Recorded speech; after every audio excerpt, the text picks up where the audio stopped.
Now, health workers at the front line of any outbreak response and as such are exposed to hazards that put them at risk of infection.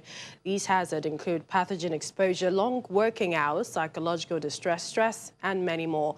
Well, joining us on ways to better protect the healthcare worker in the studio is pharmacist Sam Ohuabunwa, is the President, Pharmaceutical Society of Nigeria. Thank you for joining us on the program. Thank you, Melissa. Okay. Tell us about the key considerations you think are necessary, especially for occupational safety for health workers in Nigeria in the middle of this pandemic.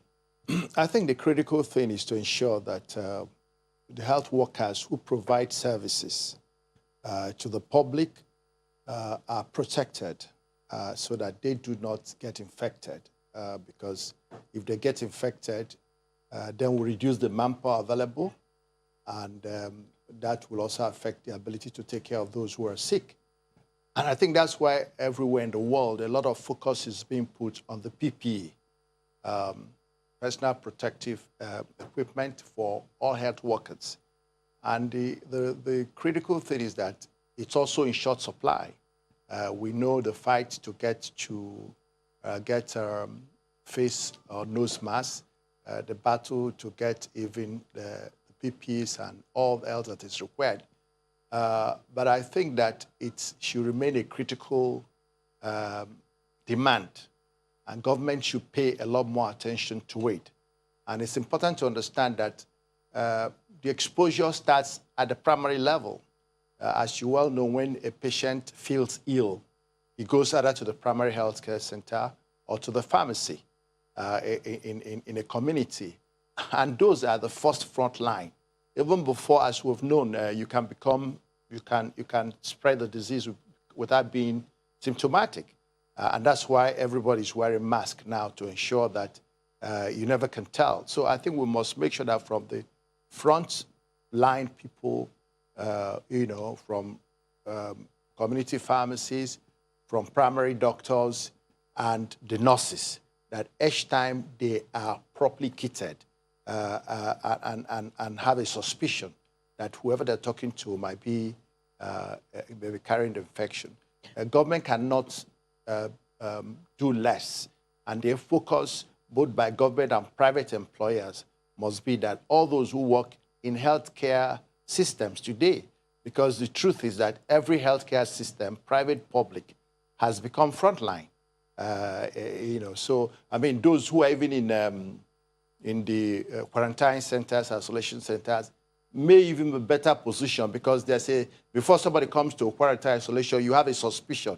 But when you're in your pharmacy, when you are receiving a patient in a clinical setting, you may not know. So I think what it's called for now is everybody kit up as much as possible to suspect that the patient you're dealing with might have issues.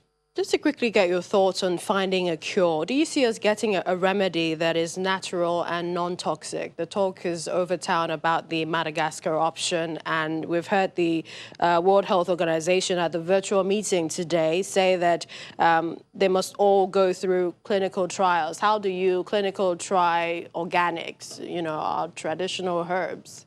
Well, that's the point we were making. The Pharmaceutical Society of Nigeria is making that point. I've made it over and over again.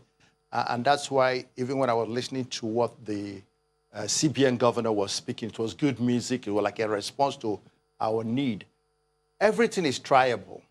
But the point is that the conditions for trying a properly formulated, identified product must be different. And even WHO and NAFDAC appreciate that there are differences.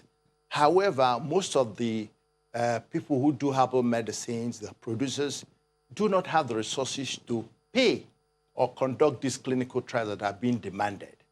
And our position is that government ought to use their resources to carry out those trials. Because the position today is, if you have a cure, if you claim you have something that works, come and go and prove it. That is okay if it's something that people can easily do.